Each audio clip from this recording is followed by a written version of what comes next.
Komandan Senior Korps Pengawal Revolusi Iran atau IRGC, Brigadir Jenderal Ahmad Haqtala mengklaim fasilitas nuklir Teheran saat ini sepenuhnya aman. Dia menekankan bahwa pihaknya siap menembakkan rudal yang kuat sebagai respon terhadap kemungkinan serangan rezim Zionis.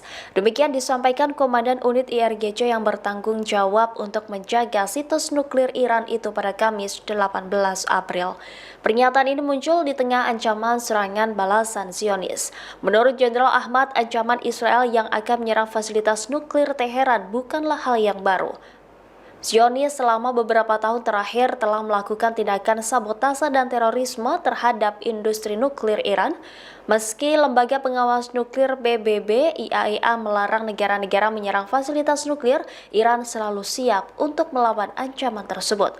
Sang komandan menyebut Iran akan menyerang situs nuklir Zionis dengan menggunakan senjata canggih jika mereka terlebih dahulu menyasar fasilitas nuklir Teheran.